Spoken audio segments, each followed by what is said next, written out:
Hello and welcome to Quick Charge by Electrek, keeping you in the fast track with daily EV and green energy news. I'm Mikey G, and it's Tuesday, March 9th. After a difficult few weeks for Tesla investors, the automaker's stock is now surging on a record performance in China and a Wall Street target raise. The stock has been crashing over the last few weeks amid the broader market correction, and in Tesla's case, it erased over $100 billion in the automaker's market capitalization. Today, the stock is reversing with a massive surge, as much as 12%. The surge appears to be linked to the China Passenger Car Association releasing some impressive numbers for Tesla's performance in February, and this was amidst Chinese New Year. According to the association, Tesla produced 23,600 vehicles and delivered 18,300 vehicles in China last month. Tesla was spotted filming a video of one of its new Tesla semi-electric truck prototypes on the test track in Fremont, California. It's the first time we've seen the new vehicle move on its own power. A drone flyover of the Fremont factory captured the Tesla Semi going around the test track, and the sighting is somewhat significant since these new Tesla Semi prototypes are expected to be equipped with Tesla's new 4680 battery cells and structural battery pack architecture. This very well could be the first car on the road using the new batteries. It appears that they were filming the truck as the lead vehicle had the rear hatch open with some equipment hanging out the back. Volkswagen has announced plans to have a Power Day, which is expected to be a Tesla-like battery day to announce the automaker's plans to secure battery cell supply. Battery cell supply is believed to be the biggest bottleneck to accelerate the auto industry's transition to electric vehicles. And Volkswagen announced that the presentation will not have a car announcement, and the short video features a battery icon filling up. Earlier this week, VW announced the acceleration of its shift to electric cars, with plans for 50% of its vehicles to be all electric in the US and China by the year 2030. In Europe, they want 70% in that same timeline. To date, the German automaker has focused on issuing long-term battery supply contracts worth $48 billion with existing battery manufacturers. However, the company also started to become increasingly involved in battery cell development and production, even partnering with companies like Northvolt and QuantumScape.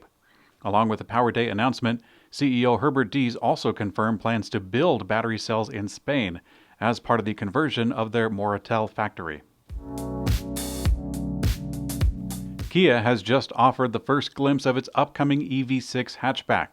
The next-generation battery electric vehicle will be the first of Kia donning the EV prefix and the first one to sit upon their dedicated eGMP platform.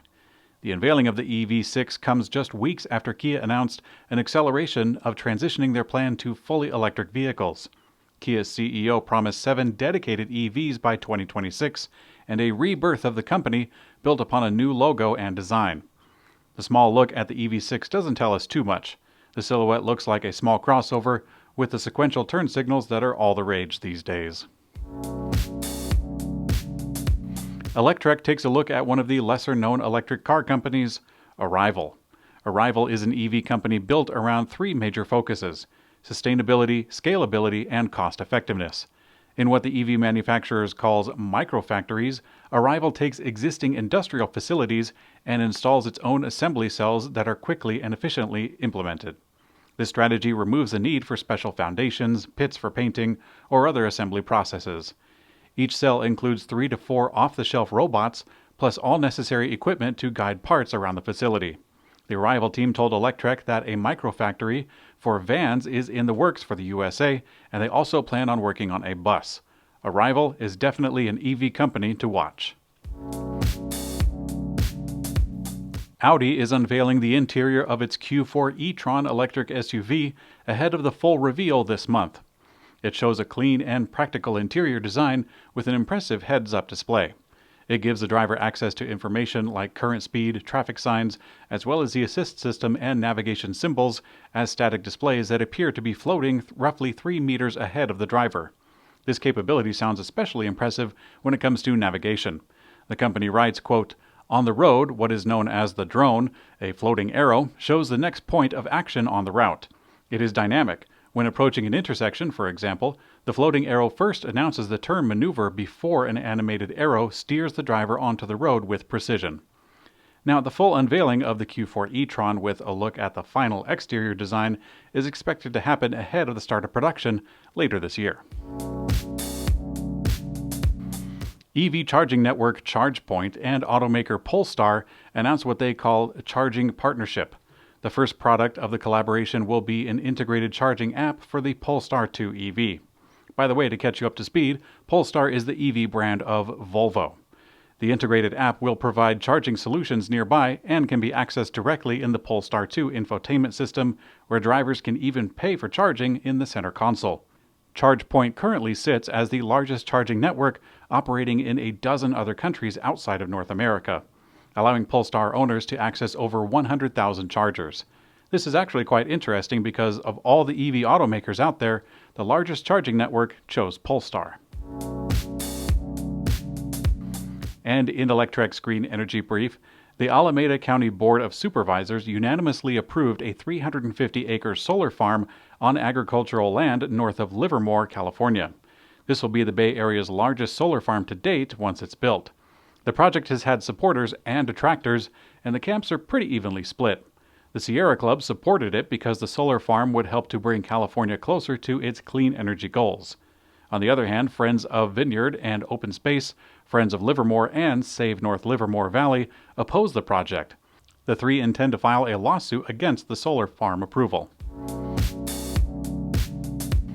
Wells Fargo, the third largest U.S. bank by assets, has said it will set a net zero goal of greenhouse gas emissions for financing activities by the year 2050. That includes the companies and projects it finances. Goldman Sachs and Citigroup made similar pledges last week.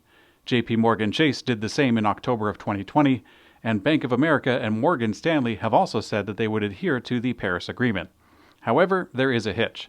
DSMOG UK did an investigation into boards of directors for big banks and found that both UK and international banks' board of directors had ties to polluting industries. DSMOG UK found that, quote, 80% of board members at the UK's 5 biggest banks have affiliations with environmentally damaging companies.